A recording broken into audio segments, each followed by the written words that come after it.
Hai semuanya, apa kabar? Ini Pangeran Syahan di Asumsi. Saya tahu bahwa sekarang keadaan lagi prihatin ya. Kita dalam situasi yang nggak enak, nggak bisa keluar rumah, kita harus menjaga kesehatan. Dan mungkin saja ada keluarga kita, saudara kita, teman kita, kolega kita yang terkena dampak dari COVID-19 ini. Semoga semua keadaan akan membaik segera. Pada saat ini, saya akan ngobrol-ngobrol mengenai tentu saja masih soal krisis coronavirus COVID-19. Tapi kalau ngomongin soal dampak kesehatannya, kayaknya lebih baik kita serahkan kepada yang lebih ahli. Saya sekarang bersama dengan seorang ahli juga di bidangnya, bersama dengan entrepreneur nasional, Mas Sandiaga Uno. Apa kabar, Bang Sandi? Alhamdulillah baik-baik. Nggak apa-apa ini kita ngomong pakai masker ya, Mas Sandi? Nggak apa-apa kan sesuai dengan protokol. Sesuai dengan protokol ya. Oke, kayak tadi udah disinggung di awal bahwa selama ini kita banyak ngomongin masalah soal corona ini dari dampak kesehatannya, dan saya rasa kita serahkan itu kepada pemerintah, kepada tenaga kesehatan kita yang sudah luar biasa bekerja di seluruh Indonesia. Tapi saya mau menyoroti sebenarnya dari dampak ekonominya ini, karena bagaimanapun ini akan terkena ke banyak sektor masyarakat, termasuk juga ke kalangan menengah ke bawah. Secara umum, apa sih yang sebenarnya bisa diantisipasi dari kesulitan-kesulitan yang akan melanda, let's say, kalangan menengah ke bawah, kalangan marginal, baik di kota dan juga di pedesaan? Ya tentunya kita prihatin ya, Mas Pangeran, COVID-19 atau Corona krisis ini menghantam tiga sisi lini kehidupan kita paling enggak ya. Pertama adalah sisi kesehatan kita, dan tentunya kita harus utamakan kesehatan, keselamatan, dan bagaimana kita juga menjaga saudara-saudara kita yang lanjut usia, yang punya risiko lebih tinggi. Ini harus kita utamakan. Kedua tentunya dari sisi sosial nih. Ini kan nggak Indonesia banget gitu loh. Kita biasanya ngumpul, rukun, silaturahim, kita ngopi-ngopi, dan kita beraktivitas, berinteraksi sosial, kita majelis taklim, juga kita arisan dan lain sebagainya, itu kan biasanya fisik. Ini tiba-tiba karena ada pembatasan sosial berskala besar tidak bisa kita lakukan. Jadi ada aspek sosial manusianya juga yang pasti akan merasakan dampak dari krisis corona ini. Dan ketiga yang sebetulnya ini sangat disayangkan dan cukup mengkhawatirkan dan memprihatinkan sekali adalah tentunya dampak negatif terhadap sisi ekonominya. Kita lihat bahwa yang paling terdampak berbeda dengan krisis-krisis sebelumnya tahun 97-98, 2008-2009 maupun krisis-krisis kecil 20 tahun terakhir ini, biasanya UMKM itu yang paling bertahan. Yeah. Biasanya masyarakat menengah ke bawah itu yang menjadi juru selamat. Tapi kali ini ronde pertama yang dipukul jatuh, knockdown istilahnya itu adalah UMKM. Karena UMKM ini secara permintaan total jeblok. Juga kalau dilihat dari segi tagihan-tagihan mereka yang biasanya dibayar rutin per harian juga berhenti. Kita juga melihat bagaimana UMKM terutama di sektor pariwisata, sektor-sektor yang berdampak dalam kehidupan sehari-hari kita juga kita lihat secara signifikan turun. Bagaimana kemarin saya sama pengrajin hiasan kembang misalnya, nggak dapat orderan lagi. Teman-teman udah banyak membahas mengenai ojek online dan lain sebagainya. Jadi kalau dilihat ya ini berat sekali, dan saya mengambil satu pendekatan yang mungkin bisa membantu masyarakat kelas menengah ke bawah ini dan teman-teman pelaku UMKM adalah berikan likuiditas kepada mereka. Jadi paket kemarin yang sudah diumumkan, saya berdoa bisa sampai kepada teman-teman yang ada di lapisan terbawah ini sebelum Ramadan. Jadi ini yang harus kita dorong sama-sama. Dengan memiliki likuiditas, mereka mampu untuk bertahan. Dan juga yang kedua, yang harus dipastikan mereka mendapatkan kepastian adalah ketersediaan bahan-bahan pokok, terutama bahan makanan. Karena sekarang ini mau masuk bulan suci Ramadan, biasanya supply-nya agak tersendat, biasanya harganya juga bergejolak. Nah ini yang harus kita pastikan. untuk masyarakat yang ada di menengah ke bawah. Saya mau sedikit elaborasi tadi mungkin biar bagi teman-teman yang nggak paham dengan apa sih likuiditas itu. Jadi memang harus kita memberikan insentif uang gitu, Mas Andi, kepada Saya UMKM? sudah bicara, ya tentunya kalau kita bicara bahasa ekonominya likuiditas ya. Tapi kalau bicara bahasa kesehariannya adalah uang ada di tangan atau di dompet atau di kantong masyarakat. Nah ini caranya ada beberapa, bantuan langsung tunai, atau pemerintah sekarang punya kebijakan melalui bantuan kepada penerima program Keluarga Harapan, PKH, Kartu Prakerja, itu juga sebetulnya adalah program-program, tapi ujung-ujungnya kalau kita bicara apa yang terjadi adalah uang yang ada di tangan pemerintah sekarang diberikan bantuan langsung kepada masyarakat. Seandainya let's say kita ngomongin worst case scenario di mana mungkin tadi aspek likuiditas itu tidak bisa diberikan kepada UMKM, apakah mereka bisa bertahan melewati ini, Mas? Jangankan UMKM, tadi saya bicara sama sahabat saya, Mas Haryadi Sukamdhani, Ketua Apindo, perusahaan-perusahaan anggota Apindo, dan ini rata-rata perusahaan besar ya, menengah-menengah besar gitu, hanya bisa bertahan sampai bulan Juni. Kalau keadaan ini tidak mendapatkan satu sentuhan dari kebijakan-kebijakan yang pro kepada ekonomi kita. Nah ini adalah ibaratnya adalah salah satu pengingat kita bahwa selain daripada krisis kesehatan yang harus kita prioritaskan, kita juga harus mulai siap-siap untuk nanti di bulan Juni memberikan bantuan dan perhatian khusus juga untuk penanganan sisi ekonomi dari krisis coronavirus ini. Dalam banyak kesempatan juga Mas Andi ngomong di beberapa media bilang bahwa tadi juga sudah disinggung ini berbeda dengan apa yang terjadi tahun 98 gitu. Rasa juga sudah banyak orang-orang yang pakar-pakar yang merasa bahwa kita terbiasa berperang melawan musuh yang kelihatan, tapi sekarang musuhnya tidak kelihatan karena kita menghadapi sesuatu yang rasanya tidak terpikirkan oleh generasi kita bahwa ini akan terjadi di era sekarang gitu. Apa sih sebenarnya yang bisa kita petik sisi positifnya kalau ada mungkin dari ya kembali lagi saya ingin mengutip Winston Churchill. Ini Perdana Menteri Inggris yang pada saat Perang Dunia Kedua akan berakhir mengalami suatu krisis juga, yaitu krisis pasca Perang Dunia berkaitan dengan pemenuhan sisi keamanan, pemulihan, dan tentunya juga ada sisi ekonominya. Dan dia menganggap bahwa jika kita dalam peperangan, yang harus kita utamakan adalah bagaimana kita fokus seluruh sumber daya kita ini untuk memenangkan peperangan kita. Dan peperangan kita ini sekarang melalui satu penanganan kesehatan adalah melawan virus corona ini atau COVID-19.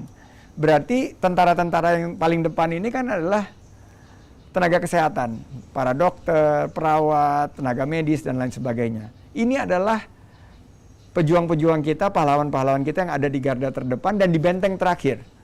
Nah, mereka lah harus kita berikan penekanan agar seluruh keperluan mereka dalam berperang ini dicukupi.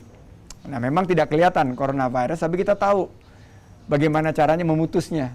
Yaitu kita di rumah aja, kita jaga jarak, untuk yang punya fleksibilitas untuk di rumah. Tapi ada teman-teman yang ya pastilah mengalami kesulitan karena ada di strata ekonomi terbawah, harus keluar untuk mencari nafkah. Nah mereka itu dilengkapi dengan alat pelindung diri, masker, sekarang sudah ada. Ini masker nih buatan UMKM nih. Dokter-dokter bilang ya nggak perfect seperti yang medical grade seperti yang Pangeran pakai, tapi ini cukup. Paling tidak 50% dari droplets ini bisa dieliminir dengan memakai masker seperti ini, produksi UMKM. Nah, bagaimana caranya kita juga justru melihat ini ada peluang, satu kesempatan berbeda dengan krisis-krisis sebelumnya. Kita harus cerdas berinovasi menggunakan platform digital, media sekarang juga udah semua digital, untuk pivot kepada satu kebutuhan yang sangat dibutuhkan oleh masyarakat sekarang, yaitu layanan kesehatan, alat pelindung diri, vitamin, meningkatkan imunitas, dan hal-hal yang berkenaan dengan kebutuhan kita sehari-hari. Jadi ya buat saya ini krisis yang belum pernah kita alami sebelumnya dalam sejarah. Jadi mestinya kita sama-sama yakin bahwa badai ini pasti berlalu, tapi sebelum badai ini berlalu ya kita harus ikuti anjuran pemerintah. Hampir sebagian besar pekerja di Indonesia itu kan di sektor informal, Mas. Dan tadi juga sudah disinggung bagaimana ya kalau hashtag di rumah aja bisa conference pakai Zoom, pakai Google Meet, dan sebagainya, itu adalah privilege yang dimiliki oleh pekerja kerah putih lah gitu ya, yang kerja di startup, kerja di berbagai macam sektor lain yang dekat sama teknologi. Tapi pekerja jualan warteg kan nggak bisa, tadi jualan kembang juga nggak bisa, Mas. Sektor event misalnya juga nggak bisa, segala macam. Nah, bagaimana cara mengkomunikasikan ke teman-teman di sektor tersebut bahwa ini sebuah keputusan yang harus diambil, karena selama ini selalu ada pertentangan. Ya itu kan buat lu aja, gue nggak bisa nih kayak gini nih. Nah itu gimana, Mas? Nah inilah saat kita berbagi, dan tenun kebangsaan kita ini, rajutan kebangsaan kita ini kan gotong royong, saling peduli. Yang punya kelebihan, ya sebagian daripada kita yang bisa bekerja di rumah, itu saatnya kita berbagi. Dan teman-teman yang harus berada di luar rumah itu diberikan satu perlindungan agar mereka melaksanakan tentunya kegiatannya di luar rumah itu dengan meminimalisir resiko sebagai carrier daripada virus itu sendiri, maupun dia juga kemungkinan terkena. Jadi harus diberikan pelindung diri dan diberi pembatasan tersendiri tentunya. Dan kalau mereka ini memiliki opsi, jika misalnya disampaikan bahwa kalian akan menerima bantuan langsung tunai, jumlahnya X minggu ini, per minggu misalnya akan diantar, dan juga sembako itu akan disiapkan, kita pastikan tidak akan kelaparan. Nah ini kan opsinya langsung mereka bisa pilih, tetap keluar rumah, padahal kecukupan bahan pokok, bahan makanan kita sudah dicukupi dan ada uang di kantong kita. Tapi kalau kita keluar rumah ini adalah membahayakan, dia pasti akan mengambil opsi ada di rumah. Dan harus ada insentifnya. Saya yakin kalau mereka mendapatkan edukasi yang cukup, mereka pasti akan patuh dengan arahan dari pemerintah. Saya ini udah keliling di 1.600 titik selama 2 tahun terakhir. Masyarakat Indonesia itu nurut-nurut kok sama pemerintahnya. Mereka ini ingin membantu pemerintah, program-program pemerintah, asal mereka dicukupi. Dan selama mereka dicukupi sesuai dengan haknya sebagai warga negara, insya Allah dengan bantuan dari kita semua juga, donasi-donasi dan kedermawanan orang Indonesia ini kan luar biasa. Ada indeks kedermawanan dunia dan Indonesia selalu menang nomor 1. Karena bangsa kita sangat peduli terhadap saudara-saudara kita. Jadi inilah saat that you bring the best out of our communities. Jadi yang terbaik daripada bangsa Indonesia adalah saling berbagi, gotong royong. Dan kita memberikan kepedulian kepada saudara-saudara kita. Inilah tenun kebangsaan kita. Banyak inisiatif-inisiatif juga yang diciptakan, dilakukan oleh civil society, baik dari segi monitoring, kan kayak kawal COVID misalnya, ada juga menggalang bantuan-bantuan, memberikan makanan dan lain sebagainya. Ini menunjukkan bahwa tadi seperti Mas Andi bilang, bringing the best out of the people. Pertanyaannya adalah, apakah usaha-usaha ini memang sebagai bentuk ketidakpuasan dengan apa yang dilakukan misalnya oleh pemerintah, atau ini sebuah inisiatif yang harusnya disupport dan di-empower juga oleh pemerintah? Saya percaya bahwa ini adalah yang termasuk pilar ketiga yang dipercepat dengan kasus COVID-19 ini, yaitu pilar social entrepreneurship atau kewirausahaan sosial. Ini adalah sekelompok masyarakat yang berinovasi dan ingin memecahkan problema-problema sosial yang dihadapi pada saat COVID-19 ini. Dan mereka akhirnya meluncurkan terobosan-terobosan dan inovasi. Jadi kalau ada 3 pilar, pilar pertama ini adalah tentu kesehatan medis, di mana perlu sekali kita banyak bantuan-bantuan kepada tenaga kesehatan kita, kepada dokter-dokter, dan juga ahli-ahli kita yang bisa menangani aspek kesehatannya. Pilar keduanya ini tentunya adalah dari pemenuhan kebutuhan sehari-hari. Di sini banyak yang berlomba-lomba untuk membantu rekan-rekan kita yang terkena virus COVID-19 ini maupun juga dari masyarakat yang ada di 40% terbawah ini untuk kita bantu. Nah, yang ketiga ini, pilar ketiga, inilah yang menopang kegiatan-kegiatan di tengah-tengah masyarakat. Mau ada konser amal pakai online, saya lihat beberapa kali sudah digagas, ada juga penggalangan dana, kami juga ada beberapa kegiatan yang membantu tulang punggung keluarga yang terkena COVID-19 maupun beasiswa. Kan sekolah mungkin boleh aja dari rumah, tapi kan masih terus harus bayar. Kemarin ada yang bilang, iya kita di rumah aja sekolah, tapi kan mesti bayar kuota, mesti bayar SPP, guru-guru itu mesti harus dibayar dan lain sebagainya. Jadi inilah yang saya bilang kegemilangan daripada kedermawanan bangsa Indonesia. Mereka melakukan satu terobosan-terobosan dan ini diasumsi saya ingin share luar biasa bahwa teman-teman kita ini punya satu inovasi-inovasi yang betul-betul wow gitu loh. It's amazing. Kadang-kadang kita nggak kepikir tapi mereka ciptakan terobosan-terobosan itu dan ini akan membantu pemerintah dan saya rasa pemerintah sangat berterima kasih terhadap kedermawanan masyarakat Indonesia dan mestinya pemerintah bisa melakukan sinergi dan dengan sinergi ini saya yakin kita akan mampu mengalahkan COVID-19.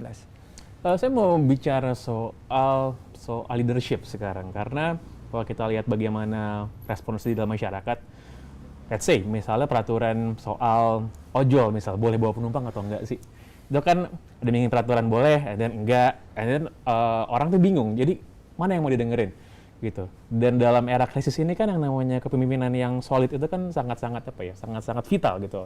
Kita nurut pemimpin kita karena kita percaya pemimpin kita bisa membawa kita ke tempat yang lebih baik. Apakah Mas Andi melihat itu sekarang fakta yang terjadi di lapangan? Ya, to lead is to inspire kan. Saya bilang bahwa bukan hanya membawa satu kelompok follower sebagai leader dan ini bisa di tingkat negara, bisa di tingkat daerah, bisa di tingkat perusahaan, bisa di tingkat organisasi masyarakat, dimanapun leader itu berada. Tapi yang paling pertama yang harus digarisbawahi bahwa to lead is to inspire. Dia harus menginspirasi yang mengikuti dia ini bahwa ini bukan hanya dari poin A ke poin B, tapi ini demi kebaikan kita bersama. Itu yang pertama. Kedua, menurut saya, to lead is to listen. Seorang leader itu nggak bisa ngambil keputusan segera gitu, tapi mendengar dari semua pihak keputusan apa yang paling cocok. Tadi mengenai ojek online ya, ojol, ya perlunya didengar gitu. Kalau misalnya dilarang, itu basisnya apa? Dan bagaimana dampaknya kepada masyarakat. Nah ini seorang leader itu harus mendengar dan mempertimbangkan. Tapi akhirnya a leader has to take side, harus decide, harus memutuskan. Dan dengan keputusan itu, apapun yang menjadi keputusannya, itu yang harus terus diamankan. Nah saya pada saat ini tidak ingin melakukan satu diskursus tentang keputusan yang sudah diambil. Tapi kalau keputusannya belum diambil, seperti kemarin bahwa kita Jakarta Selatan nih, kita di Jakarta Selatan nih, dan ini protokol COVID kan karena kita di luar ruangan, bahwa di Jakarta Selatan ini zona merah. Bagaimana kebijakan yang harus lebih disiplin. Nah setelah diambil PSBB selesai karena keputusannya sudah diambil gitu. Nah untuk hal-hal yang berkaitan dengan teknisnya seperti ojek online dan lain sebagainya kita serahkan kepada leader masing-masing sektor sesuai dengan tentunya keputusan itu harus memberikan dampak pada siapa? Dampak yang positif secara keseluruhan kepada masyarakat. Dan saya yakin semua keputusan itu pasti dipertimbangkan harus secara masak-masak. Dan bagi saya ini juga satu kesempatan kita sebagai elemen masyarakat itu untuk tidak gaduh di luar. Karena kalau kita gaduh membicarakan satu poin yang kadang-kadang kita juga nggak memiliki ekspertisnya, tidak memiliki keahliannya, akhirnya kita menambah satu diskursus yang mengambil sumber daya daripada peperangan itu sendiri, yaitu peperangan melawan COVID-19. Jadi saya selalu sampaikan kepada teman-teman, boleh kita berikan masukan dan kita berikan kritikan kalau kita cinta. Tapi begitu sudah diambil keputusannya, kita harus patuh terhadap keputusan tersebut dan usahakan sebisa mungkin untuk kita yang disebut sebagai melandaikan kurva itu kan. Kan sekarang kita kurvanya lagi gini nih, gimana caranya ngelandaikan gitu loh. Beruntung ya kemarin saya baru ngomong sama Pak Erick Thohir, Menteri BUMN kita, dan saya sekarang setiap 3 hari berkomunikasi dengan beliau. Saya tanya, yang di Wisma Atlet itu ada berapa tempat tidur yang masih belum terpakai?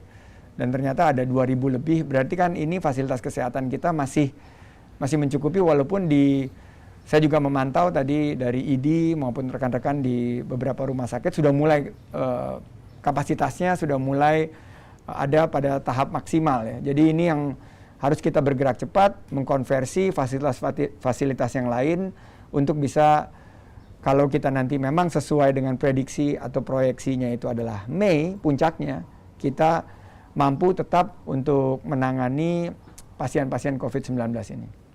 Sebelum kembali ke pertanyaan soal ekonomi, tadi saya tiba-tiba teringat sebuah poin.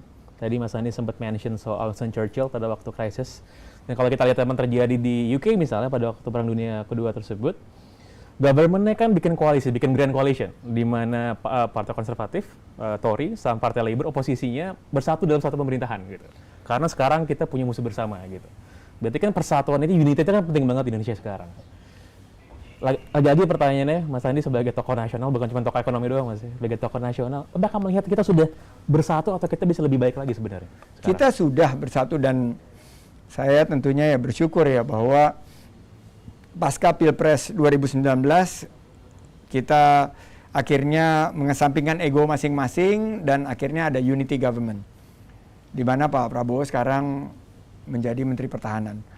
Dan kita bagi tugas, saya ada di luar pemerintahan untuk tetap memberikan pandangan-pandangan yang selalu konstruktif. Karena pandangan-pandangan tersebut, ini adalah bentuk bagian diskursus dari cinta kita sebagai elemen bangsa yang kemarin pernah mencoba pada saat Pilpres 2019 untuk memberikan yang terbaik kepada bangsa dan negara. Nah, tapi tentunya ini kurang ya, karena kalau kita lihat selain daripada unity government, menurut saya kita harus mampu memberikan fakta dan informasi yang transparan dan informasi yang terpercaya agar informasi-informasi ini justru mempersatukan kita. Kita harus pada saat-saat sekarang di mana banyak kebingungan terhadap fakta dan data, kita harus menghadirkan fakta yang akurat supaya bisa menjelaskan posisi coronavirus dan ekonomi itu seperti apa. Dan pada saat krisis sekarang, saya yakin bahwa kita bisa bersatu, kita bisa mulai menyiapkan jalan keluar dari krisis ini kalau kita bersatu padu. Bukan hanya untuk Indonesia, saya melihat juga dengan luar negeri ya. Salah satu yang dilakukan oleh Winston Churchill pasca Perang Dunia Kedua itu dia terbang ke Rusia, makan malam dengan Joseph Stalin. Nggak kepikiran gitu, padahal pada saat itu Rusia dan pasca Perang Dunia Kedua, walaupun Perang Dunia Kedua mereka bertempur bersama-sama melawan Jerman, tapi kali ini Rusia sudah punya agenda tersendiri. Yeah. Tapi karena Stalin dan Churchill ini adalah dua pemimpin besar dunia, mereka kira duduk di satu meja makan dan merumuskan jalan keluarnya menghadapi krisis yang mereka hadapi waktu itu di Eropa. Nah, saya terpikir gitu, kalau misalnya Presiden Trump dan Presiden Xi dari China mengesampingkan semua geopolitik saat ini.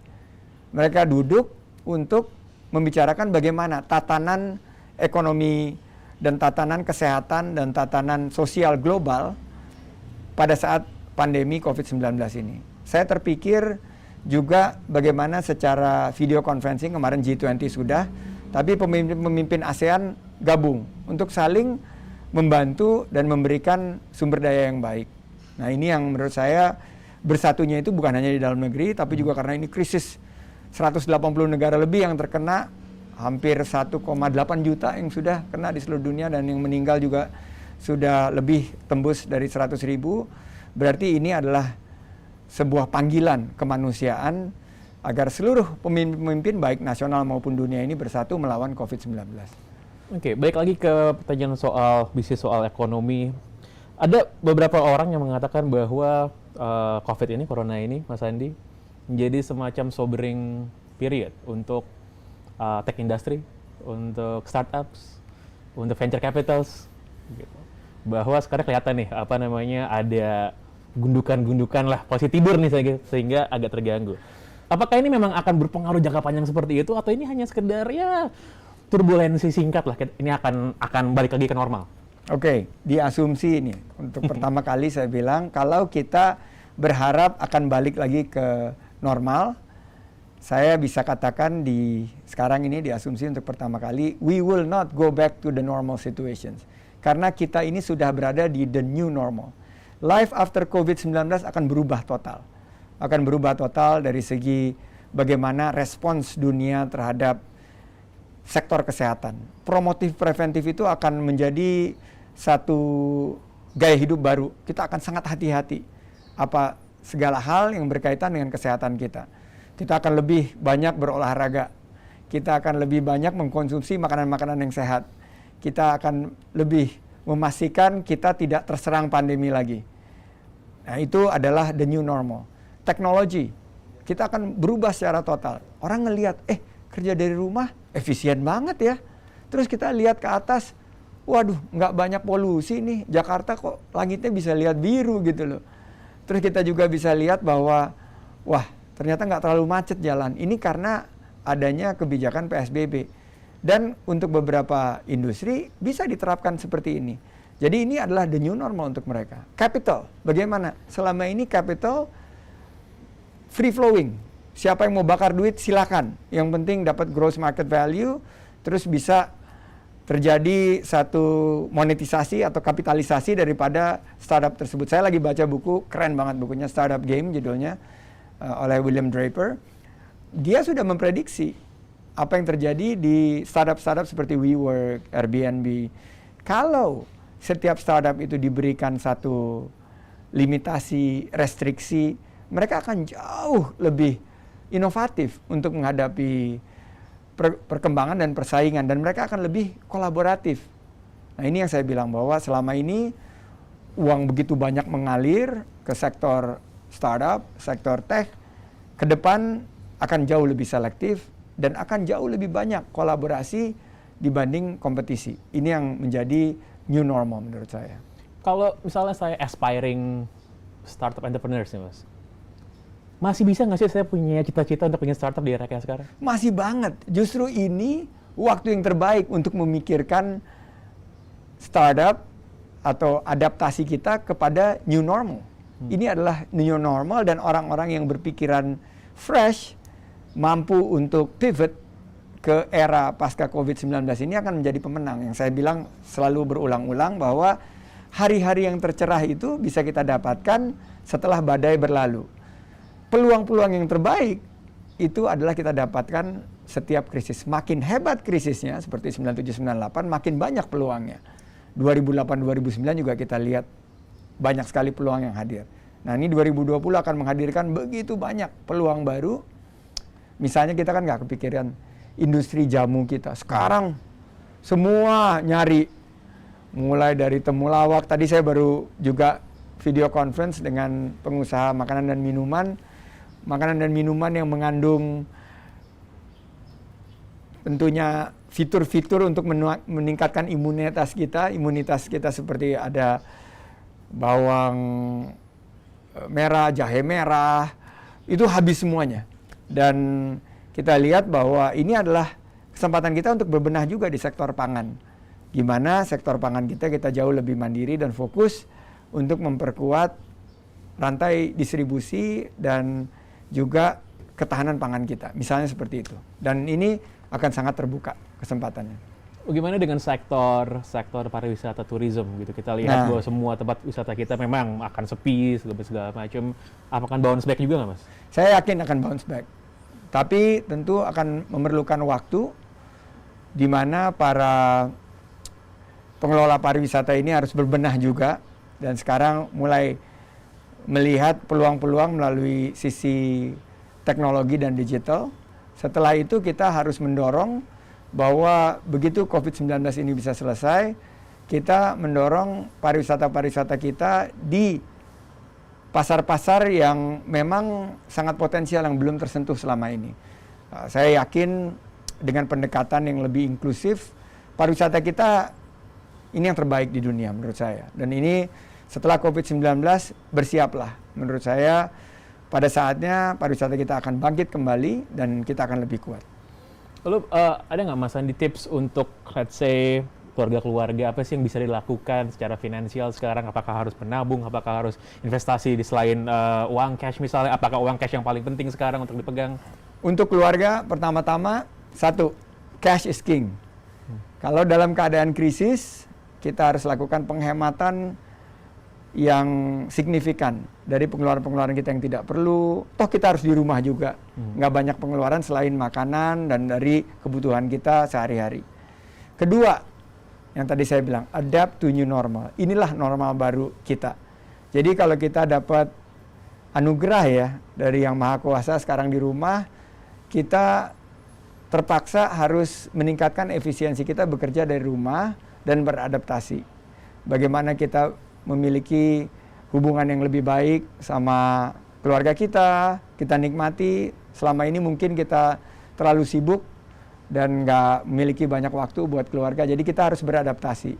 Dan di situ, jika dalam melakukan adaptasi, kita perlu bantuan, kita harus juga konsultasi sama ahli-ahli yang bisa membantu kita berubah. Ketiga, survive through ecosystem. Saya ngelihat bahwa ini adalah kesempatan kita membangun jejaring silaturahim walaupun sekarang berbasis online ya. Ada Zoom meeting, ada Google Hangout, Google Meet, dan lain sebagainya, ada Webex. Ini membantu kita untuk lebih memperkuat ketahanan kita di saat krisis ini dengan membangun jejaring-jejaring yang saya sebut network of network. Yang keempat, untuk para keluarga kita harus fokus invest sekarang. Tapi invest in your knowledge, in yourself.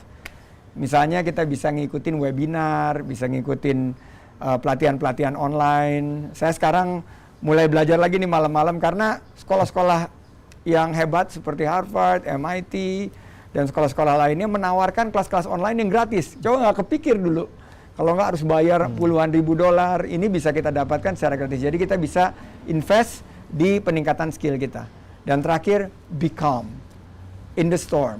Jadi harus tenang, waspada boleh, tapi kita tenang, jangan kita panik.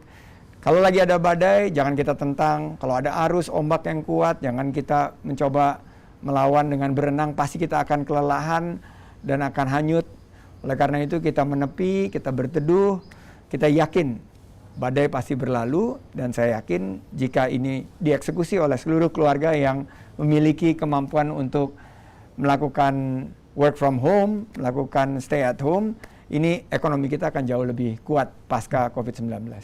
Kita hanya beberapa hari, pekan sebelum memasuki ke bulan puasa, nih, Mas Andi, di mana ini mungkin akan menjadi bulan Ramadan yang dengan situasi yang paling berbeda lah mungkin untuk banyak generasi juga, bukan cuma generasi muda tapi untuk semua generasi mungkin.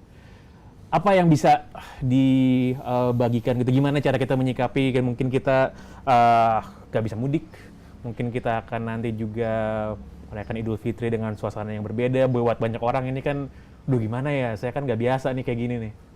Gimana Mas kita mau Ramadan nih dengan situasi? Pertama sebelum masuk bulan suci Ramadan, 4 minggu terakhir, mungkin 5 minggu terakhir untuk saya, kita sholat Jumat di rumah. Dulu biasanya kita sholat Jumat, datang ke masjid, kita kadang-kadang take it for granted. Kita ngantuk-ngantuk, dengerin khotbah Jumat dari khotibnya, setelah itu sholat, pergi, seperti itu aja. Kali ini saya diberi kesempatan sholat zuhur diganti, karena diberikan kemudahan dan ada fatwa MUI. Saya sholat bersama anak saya yang umur 8 tahun, istri, kita sholat dan kita memulai satu tradisi baru. Jadi setelah sholat zuhur, saya bacakan khotbah-khotbah terbaik tahun 2017, khotbah terbaik tahun 2018. Dan justru dengan saya membaca ini dari khotib-khotib ternama di dunia, ternyata lebih masuk gitu. apa yang disampaikan. Jadi tentang yang pertama, bagaimana kita bersyukur dalam keadaan COVID-19 ini, kita masih harus terus bersyukur. Karena pasti ada kebaikan setelah kesulitan. Allah janjikan setelah kesulitan ada beberapa kemudahan. Nah, kita memasuki bulan suci Ramadan juga sama. Mari kita berinovasi, patuhi arahan dari pemerintah untuk sholat tarawih kita di rumah saja. Tapi jangan hanya sholat tarawih di rumah, kita gunakan juga untuk meningkatkan keimanan kita, meningkatkan ketakwaan kita. Kita juga bisa satu saat yang baik ya untuk kita lebih mengerti kepada kitab suci Al-Quran. Dan pada saat yang sangat spesial ini, ya tentunya mendekatkan diri kepada yang Maha Kuasa. Ya memang mudah diucapkan, tapi belum tentu bisa dipraktekkan. Tapi saya yakin Allah Subhanahu wa Ta'ala, Tuhan yang Maha Kuasa, tidak akan menguji satu kaum di luar batas kemampuan kaum tersebut. Jadi inilah kunci kita, sebuah ujian. Saya yakin setelah ini kita semua umat manusia akan naik kelas. Oke, saya hanya punya tinggal 2 pertanyaan lagi. Yang pertama, idealnya nih Mas Adi, base case skenario exit strategi kita dari krisis corona ini apa sih, Mas? Mungkin juga di asumsi sini saya one thing menurut saya yang kalau kita bicara best case scenario tentunya adalah kita selalu pray for the best, prepare for the worst. Nah, dari model-model yang kita terima, prediksi, proyeksi best case scenario itu adalah puncak serangan coronavirus di Indonesia itu, terutama di Jabodetabek, itu adalah bulan Mei. Berarti kalau kita lihat ada ekornya daripada peak itu sekitar 3 bulan. Dan mudah-mudahan tidak terjadi gelombang kedua, ketiga daripada serangan COVID-19 ini. Berarti kita akan mulai normal Agustus dan September. Itu best case scenario. Tapi yang saya sebut sebagai base case atau yang lebih rasional, mungkin kita melihat bahwa dari segi kesehatan sedikit mundur mungkin ke bulan Juni dari data-data yang kita dapat, tapi kita nggak ada yang tahu. Ini semua yang ditentukan oleh data dan tentu yang Maha Kuasa. Bahwa kapan ekonomi ini kita bisa normal, bisa reopen kembali, disebut sebagai reopen, bisa terbuka kembali gitu. Nah, kalau misalnya bisa buka bulan Juni atau Juli, berarti Oktober, November kita mulai melihat adanya kebangkitan lagi. Jadi itu pandangan saya, karena krisis ini ada 3 bentuknya. Sedalam apa krisis ini, sepanjang apa krisis ini, dan bentuknya apa.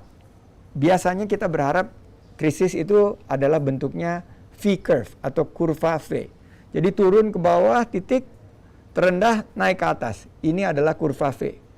Ini yang banyak diharapkan sekarang oleh para analis-analis, terjadi V yang tidak terlalu panjang. Tapi kalau kita penanganan terhadap kesehatannya tidak optimal dan masyarakat kita tidak disiplin mengikuti anjuran dan arahan pemerintah, itu bisa recovery-nya shape-nya U. Di mana ini panjangnya bisa 6 bulan, turun, stagnan, baru di atas 6 bulan naik lagi. Ini namanya U-shape. U-shape. Yang kita tidak inginkan adalah L-shape, di mana kita penanganannya tidak optimal, akhirnya setelah turun, ini terus sampai menunggu kita tidak tahu kapan waktunya. Jadi kita berdoa, ini adalah V-shape, kurvanya adalah kurva V dengan jumlah minggu dan bulan yang tidak terlalu lama, sehingga pemulihan kembalinya ini bisa lebih optimal dan lebih cepat, khususnya untuk masyarakat menengah ke bawah, terciptanya lapangan kerja, kembalinya penghasilan mereka, harga-harga bahan pokok yang tersedia dengan tentunya ketersediaan bahan makanan mereka dan harga-harga yang stabil terjangkau. Oke, terakhir, sepertinya Mas ya, the eyes of the world are laid upon Indonesia right now, right? Because I think a lot of people don't think that Indonesia handle this crisis properly. How do we gonna convince them that actually we got this, that we're gonna get through this? I'm 100% sure that we got this. Tapi audiens kita itu bukan internasional, audiens kita inilah rakyat Indonesia sendiri. Jadi kita harus meyakinkan rakyat kita bahwa pemerintah menerapkan kebijakan yang berpihak kepada rakyat Indonesia.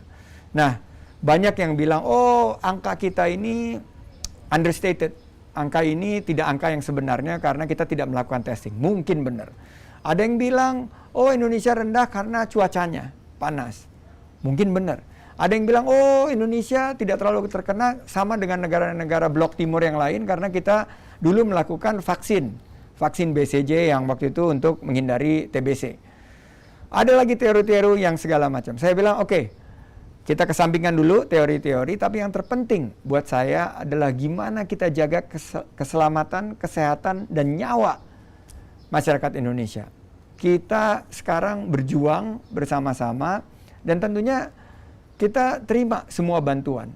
Kalau pemerintah dikritisi dari segi penanganannya, masyarakat Indonesia diberi pujian karena kedermawanannya. Jadi saya yakin ini salah satu kesempatan kita bersinergi. Masyarakat membantu pemerintah, pemerintah membantu masyarakat khususnya yang di kelas menengah ke bawah. Jadi to the outside world, to the audience, netizen dan lain sebagainya, like it or not, pemerintah kita udah ngambil keputusan. Saya sudah memberikan masukan, tapi begitu once decision is being made, you follow. Boleh ada diskursus. Dan ini saya soroti juga antara pemerintah pusat dan pemerintah daerah. Saya menyarankan jangan berdebat di publik. Kalau pemerintah daerah dan pemerintah pusat ada pemikiran, duduk sebagai salah satu pendekatan yang kita sebut sebagai boleh kita berbeda pendapat, tapi jangan berbeda pendapat secara gaduh di publik, karena itu akan membingungkan.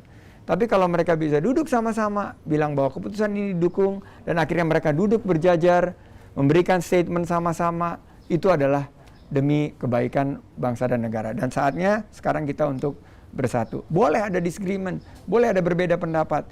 Kita arahkan perbedaan pendapat tersebut dilakukan oleh pengambil-pengambil kebijakan di ruang tertutup. Setelah keputusan itu diambil oleh otoritas tertinggi, sampaikan kepada publik dan kita patuh. Itu mestinya yang kita lakukan dalam peperangan melawan COVID-19. Baik, Mas Sandiaga Uno, terima kasih banyak atas obrolannya yang begitu bergizi. Semoga bisa memberikan pengetahuan informasi juga. Susah juga yang ngomong pakai ini ya. Lumayan. Tapi this is the new normal, Mas. This is the new normal ya. It is the new normal.